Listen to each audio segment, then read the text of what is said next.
नमस्कार मित्रांनो, the school of finance या आपल्या मराठी शेअर मार्केट यूट्यूब चॅनलमध्ये आपलं मनापासून स्वागत आहे.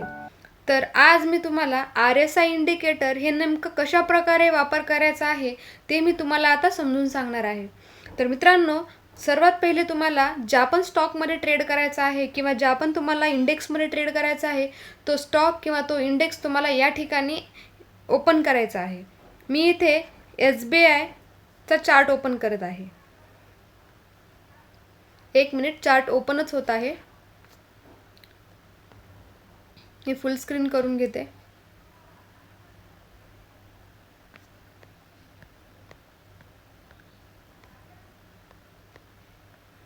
तर या ठिकाणी मी SBI चा चार्ट 15 मिनिट या टाइम फ्रेमवर ओपन केलेला आहे.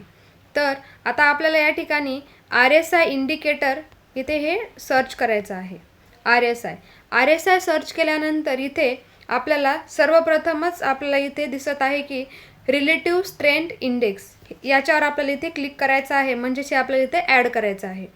ॲड केल्यानंतर आपल्याला हे बाय डिफॉल्ट सेटिंग असते, तर आपल्याला थोडी इथे सेटिंग चेंज करावी लागणार आहे आपल्या स्ट्रॅटर्जीसाठी. RSIवर क्लिक केल्यानंतर आपल्याला इथे सेटिंगचं ऑप्शन आहे. सेटिंगवर क्लिक केल्यानंतर plot, smooth MA, upper limit, middle limit, lower limit असे आपल्याला ऑप्शन्स बरेच इथे दिलेले आहेत. तर आपल्याला बाकीच्या ऑप्शनहून आपल्याला काही काम नाही आहे. आपल्याला फक्त 2च गोष्टी इथं पाहिजे आहेत. एक म्हणजे अप्पर लिमिट आणि दुसरी म्हणजे लोअर लिमिट. मिडल लिमिट हे ॲज इट इज राहणार आहे, त्याला आपण चेंज करणार नाही आहोत. अप्पर लिमिटमध्ये आपल्याला इथे 70 आहे, तर आपल्याला इथे 60 करायचं आहे. आणि लोअर लिमिटमध्ये आपल्याला इथे 40 टाकायचं आहे. आणि आपल्याला क्लिअरिटी येण्यासाठी आपण इथे अप्पर लिमिटमध्ये आपण इथे कलर चेंज करून घेणार आहोत. या ठिकाणी आपण अप्पर लिमिट इथे ग्रीन करणार आहोत आणि लोअर लिमिटमध्ये आपण इथे रेड करून घेणार आहोत. आणि इथे लाईनिंग आपण डॉट न करता आपण इथे लाईन ठेवणार आहोत आणि खाली पण सेमच. ठीक आहे. आता ही आपली सेटिंग झाली आणि मी याची ना थिकनेस थोडी वाढवून घेते, म्हणजे आपल्याला अजून लक्षात जास्त क्लिअर होऊन जाणार. 1 मिनिट, मी थिकनेस वाढवते. ओके, ठीक आहे. आता आपल्याला इथे क्लिअरली RSI समजून जाणार. आता आपली स्ट्रॅटर्जी अशी आहे की जेव्हा आपण RSI 60चा ब्रेकआउट देतो तेव्हा आपल्याला बाईंग करायची असते. आणि जेव्हा RSI आपल्याला 40च्या खाली दिसायला लागतो, म्हणजे 40च्या खाली ती लाईन जेव्हा क्रॉस होते त्यावेळेस आपल्याला सेलिंग करायची आहे. ठीक. तर या ठिकाणी आपल्याला 3 मार्च 2025 2:15 60.39 म्हणजेच 60चा ब्रेकआउट आपल्याला या ठिकाणी पाहायला मिळत आहे. म्हणजेच RSIची जी लाईन आहे ती लाईन 60च्या लाईनला ब्रेक करून ती वरच्या दिशेने जात आहे. म्हणजेच आपल्याला या ठिकाणी क्लिअरली सिग्नल्स मिळत आहेत की इथे आपल्याला बाईंग करायचे आहे. आणि मी तुम्हाला परत एक सांगते की हे पहा, नेमके याच ठिकाणावर मार्केट हे अपट्रेंडच्या दिशेने गेलेलं आहे, म्हणजे आपल्याला इथे बाईंग करायला काहीच हरकत नाही. ठीक आहे. तर आपल्याला जेव्हा पण RSIचा जर 60चा ब्रेकआउट दिसत असेल तर आपल्याला तिथं बाईंग करायचे आहे. ठीक आहे. आणि मी तुम्हाला अजून याचे काही एक्झाम्पल्स एक्सप्लेन करून सांगते, जेणेकरून तुम्हाला अजून खूप छान क्लिअरिटी येऊन जाईल. ठीक आहे. मी तुम्हाला अजून एक्सप्लेन करून सांगते. 1 मिनिट.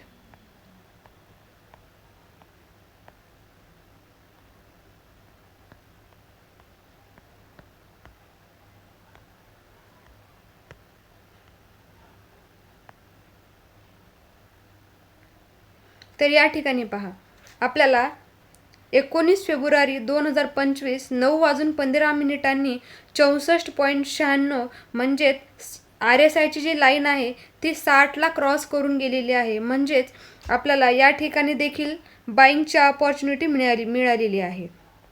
हे पहा.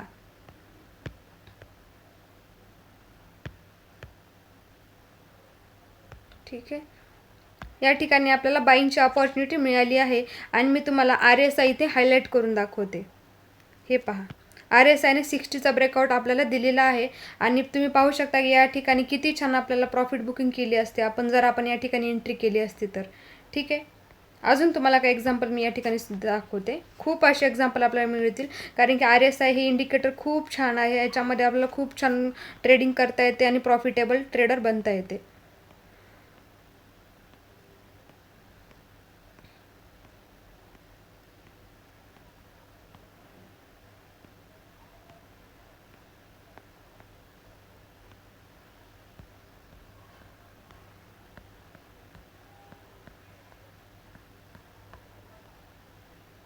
हे पहा इथे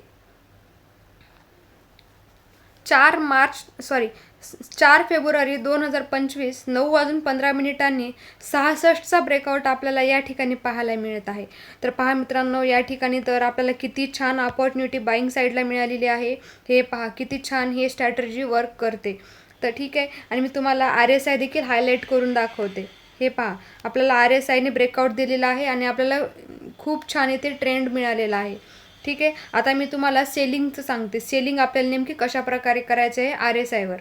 ठीक आहे, आता या ठिकाणी सेलिंग करण्यासाठी आपल्याला RSIचा 40चा ब्रेकआउट आपल्याला इथे दिसत आहे. एक मिनिट तुम्हाला इथे मी मार्क करून दाखवते. इथे आहे 42 आणि ह्याच्या पुढच्या कॅन्डलवर आहे 37. म्हणजे आपल्याला 37चा ब्रेकआउट म्हणजे 40चा ब्रेकआउट आपल्याला खालच्या दिशेने पाहायला मिळत आहे.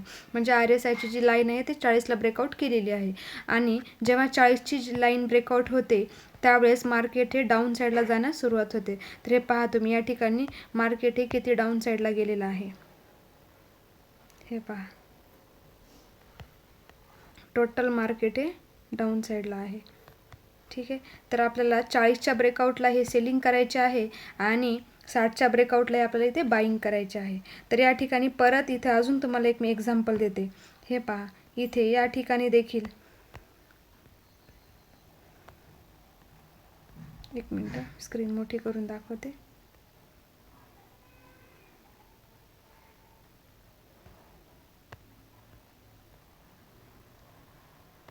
हे पहा या ठिकाणी आहे 43, त्याच्या नेक्स्ट कॅन्डलला आहे 39. तर आपल्याला 40चा ब्रेकआउट या ठिकाणी पण पाहायला मिळालेला आहे 21 फेब्रुवारी 2025 12:45. तर इथे आपल्याला 40चा ब्रेकआउट दिसत आहे आणि तिथून मार्केट हे एक्झॅक्ट हे डाऊन साईडला गेलेलं आहे. हे पहा इथे 40चा ब्रेकआउट आपल्याला दिसत आहे. तर हे पहा मी तुम्हाला ट्रेंड लाईन पण ड्रॉ करून दाखवते. हे पहा मार्केट किती डाऊनफॉल झालेलं आहे. ठीक आहे, तर तुम्ही अशाच प्रकारे जर बॅक टेस्टिंग वगैरे केली तर तुम्हाला ही स्ट्रॅटर्जी खूप परफेक्ट जमायला लागेल. आय होप की तुम्हाला हा व्हिडिओ खूप आवडलेला आहे आणि तुम्हाला RSI इंडिकेटर देखील खूप छान समजलेला आहे. तर तुमचे जर काही प्रश्न असतील तर तुम्ही मला कमेंटमध्ये नक्की विचारू शकता आणि मी तुम्हाला तुमच्या प्रश्नांची सर्व उत्तरं देईन. भेटूया नेक्स्ट व्हिडिओमध्ये, ज्यामध्ये आपण नॉलेजला घेऊन जाणार आहोत नेक्स्ट लेवलला. धन्यवाद.